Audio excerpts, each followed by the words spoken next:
Hey, good afternoon, guys. Jeff Hansen here, aka the Silver Fox, and with TBYE, the best you ever. This is where, if you're new here, this is where we give you tips and strategies on becoming the best you have ever been. Okay, just looking at there was something posted, so I had to look. All right, so what are we sharing today? Really good topic today. It is the power of uncomfortability to literally power you to success. And a lot of times, you know what I do. I share tips and strategies, the things I've learned, things I've learned from my mentor, and things like that help me really start to change and transform my life. And one of the things he taught me, he said this to me. He says, and it was so funny. He says, "Jeff, do you notice that people that are unsuccessful strive to be comfortable, and people that are highly successful strive to stay uncomfortable?" And I thought about that, and I said, yo, that's really powerful. And then he told me, he says, "Jeff, don't you understand that when you're comfortable, you won't move?"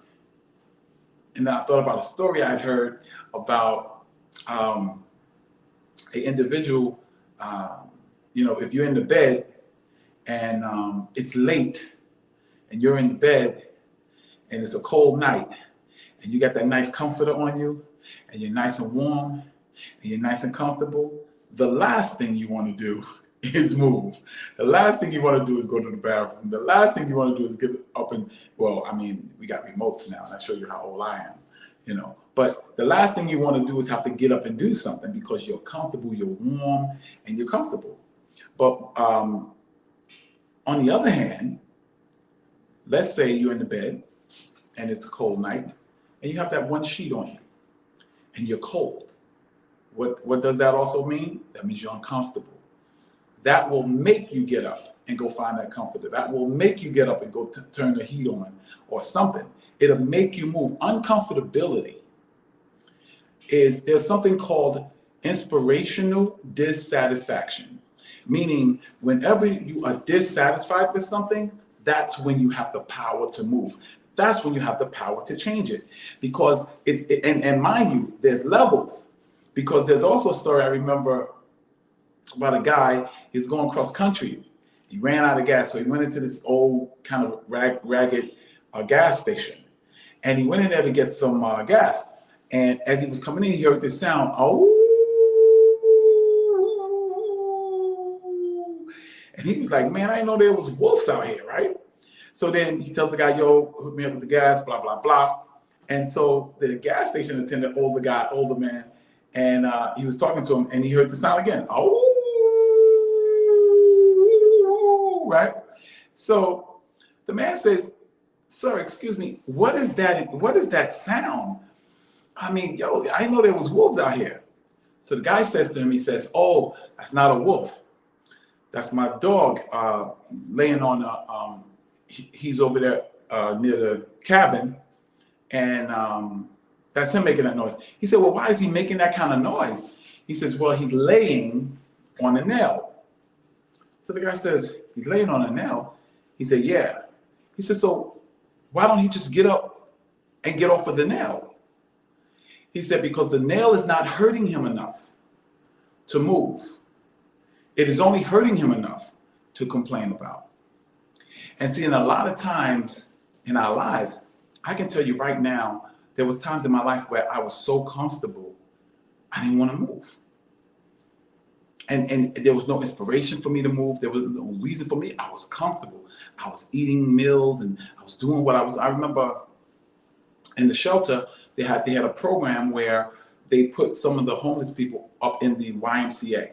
And the YMCA has very, nice rooms if you're coming from a shelter, right? And I was in that room, man, and the carpeted floor, and it was a nice warm room, and I had a colored TV. It was like a hotel room. Man, I didn't want to leave, even though I was not where I wanted to be. I didn't want to leave because I was comfortable. And a lot of times when I talk to people and they say, man, you're driven and this, that, and the other, but I'm kind of good with where I am. And what they're saying is that they're comfortable. And see, comfortability, the opposite of success is never failure. The opposite of success is uncomfortability. Because if you think about it, failure is a type of uncomfortability. And when you fail a test, it makes you study harder. You don't learn much from a test you pass. You learn more when you fail that test. And then you say, okay, I got to get better. So now you go get a tutor or you study harder. Well, the same thing in success. Let's talk about even from a fitness standpoint. From a fitness standpoint, guess what? Until you look in the mirror and you can't stand how you look or how you feel, or the doctor tells you, give you some bad news, there's not enough uncomfortability in your life to make you move or to stay consistent with a commitment that you're making to yourself. And I'm going to tell you that the power of uncomfortability, what it does is it takes that comfortability and kicks it right out the door. It makes you get up and do something because I can't take this anymore. You be in that relationship, it gets to a point where I can't take this anymore. That woman that's being beaten or whatever. There's times where she dealt with it, but it got to a point where, I deserve better than this. So then what happens? She starts taking steps to changing her situation. Uncomfortability is the key that will give you enough ammunition, enough power to move out from where you are toward where you want to be. One of the other episodes I was talking about vision boards. That's what vision boards do. You know why people don't like to dream? Because that dream is a reminder of where they could be, what they could be doing, the life they could be living, the woman or the man they could be dating or marrying. And that's why they'll take it down.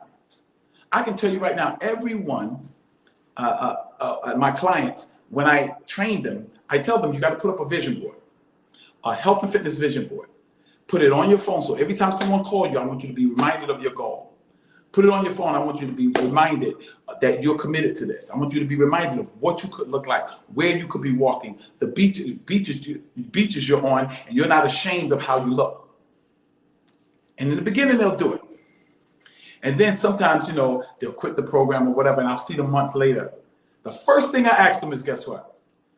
Show me your phone, especially if they've not stopped working out, stop training. And they look at me and they go, no, I moved the picture. I said, I know you did. Because if that picture was still there, it will cause too much irritation to your comfortability. See, you have to constantly irritate your comfortability if you want to keep moving. Goals, dreams, visions, those things get you uncomfortable with the status quo. You won't stay in that position long if you're constantly being reminded, man, what could I have? Man, how much muscle could I have? Could I have that six pack? Man, if I ate vegan, it would help me from a health standpoint. Man, I could have married that girl. You know what I'm saying? Because uncomfortability is the key to your success. And in uncomfortability, it has the power to inspire you because it creates a sense of dissatisfaction. There's a term I want you to remember. It's called inspirational dissatisfaction, meaning that there is a degree of inspiration that comes from dissatisfaction.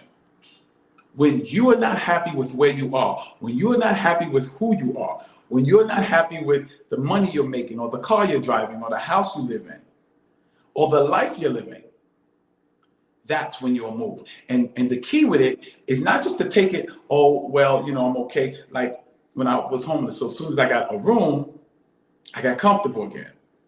No. The key is to not only bring in dissatisfaction in your life, but then to feed that fire and make it till it gets so it's so irritable and aggravating that you gotta make a move.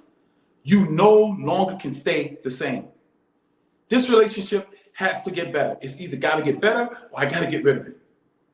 This job is going to have to give me a raise so I can make more money or give me better benefits or promote me or something, or I'm going to have to go find another job. And I'm going to tell you something. The more you put that vision, that dream, that goal in front of you, the more irritated you become, the more aggravated you become, to the point where you get sick and tired of being sick and tired. And that's when you'll make a change. No one's going to have to encourage you to go to the gym. When someone, I'm going to tell you something. One of the things, and I oftentimes don't tell people this story, but I'll tell you. I remember I was working in a hospital in Brooklyn, and a girl I really liked her. She said, we went out for lunch or whatever. I said, and she said, you're a nice looking guy, man. And you're nice too. But man, she said, your butt is flat. You got no butt. It looks like a wall with a line down the middle. I was like, oh no. And I was like, wow. Because first of all, I was young and dumb. I didn't know that women look at your butt or your legs. And real talk. So I said, now here's me. Now, first of all, what did that statement do in my life? It made me uncomfortable with what I looked like. It made me uncomfortable with my appearance. And then you know what it did? I went and studied. I said, so how can you get a butt? I studied, found out that your gluteus maximus is a muscle. When I found out that was a muscle, I was like, okay, what exercises the gluteus maximus? Squats. So I started squatting, boom, boom, boom, boom. And I mean deep squats, like no partials, all the way down, all the way up. I'm gonna tell you, till this day, I think the most impressive part of my body or my physique is my legs, because I focus on legs. And the days of my butt looking like a wall with a line is over. I got a little butt back there. But the thing is that it brought dissatisfaction into my life, and it inspired me to do something, to become better, to do better, to go where I'd never been before. It inspired me. It actually got me into weight training.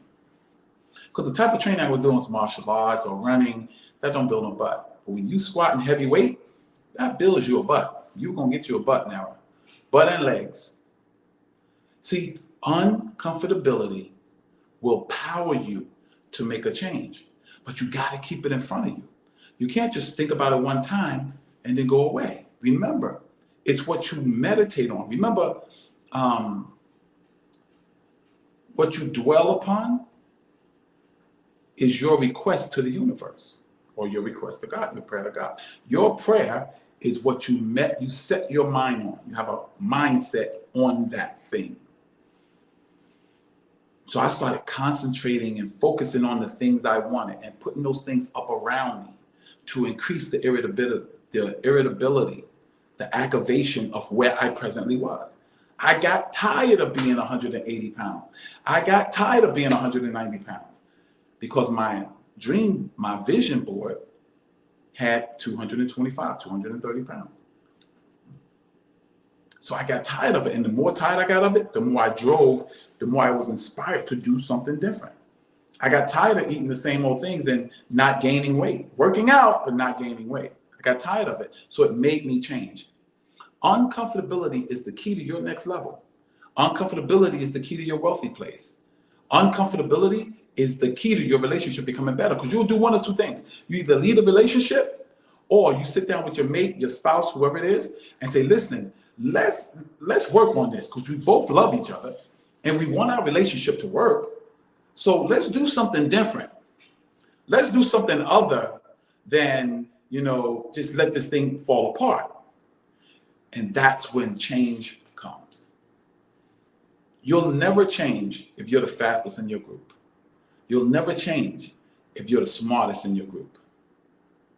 You should always strive to be around people bigger, better, smarter, wealthier than you are, because that inspires, that it creates a sense of dissatisfaction.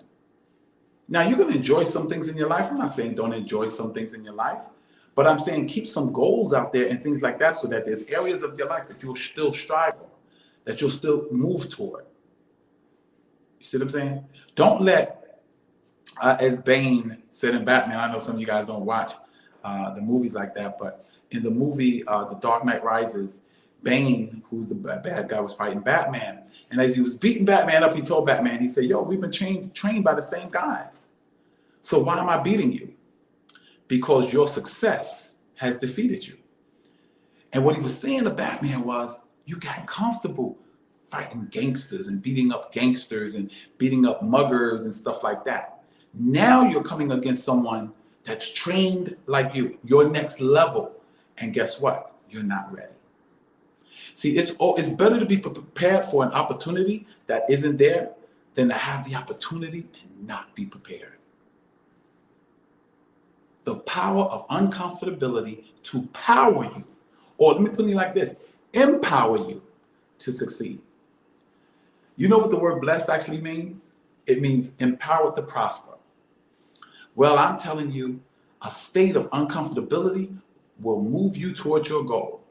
A state of uncomfortability will get you to your next level. You won't even have to worry about running out of gas or using willpower. No.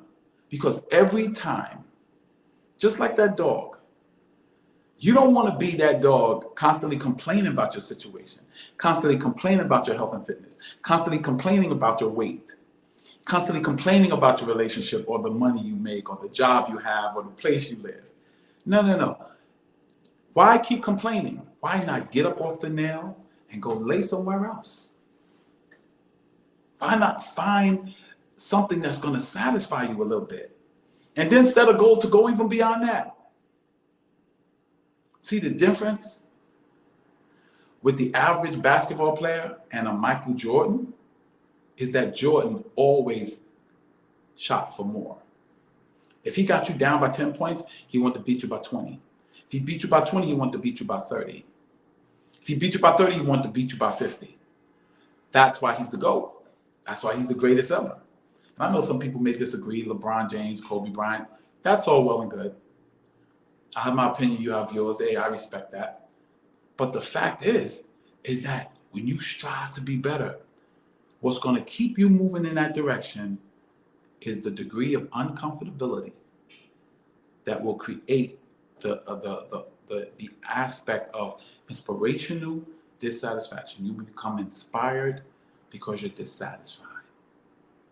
And uncomfortability will move you toward your goals and your dreams and your desires. It will make you make some different decisions, make you choose differently, because you'll get sick and tired of being sick and tired and being sick and tired. And how does that make you better? Because anything that pushes you towards your goals and your dreams, anything that pushes you towards your aspirations, anything that pushes you to bring that vision into fruition, anything that pushes you to exercise personal development and become a better you, that is inspirational dissatisfaction. So that is the source and the key to the power of uncomfortability. Use your power to create uncomfortability in your life, whether it's through vision boards, whether it's through walking in wealthy neighborhoods, whether it's through going test driving cars that you can't afford right now. And when you create enough uncomfortability, trust me, the universe will provide resources and people and places and things that will build, that will open up doors for you, for you to have those very things that you've come to desire, those things that you've come to want. Ladies and gents, we've been doing this for about 20 minutes. I hope something I said motivated you. I hope something I said encouraged you, move you in that direction, make you think a little bit different, make you do a little bit different, make you implement some of what I said. And remember, if there's something I said that brought some value to your life, something I said that was worth something to you, change your life for the better, please like and subscribe. Now, of course, if you're watching it on YouTube, like and subscribe. If you're watching it on 365 Days of Fitness Challenge, my Facebook group, or any of my groups, wherever you're watching this at, like and subscribe it, give a comment. I hope something I said encouraged you. I hope something I said motivated you. I hope something I said made you uncomfortable so that you'll do something different, because we understand that if we give you tips and strategies on becoming the best you ever, we know that the best you ever will create your best life ever. This is Jeff Hansen, aka the Silver Fox, and I'm just excited about 2022. I'm excited about you. I'm excited about you going from you 1.0 to you 2.0. God bless you, and may heaven smile upon you.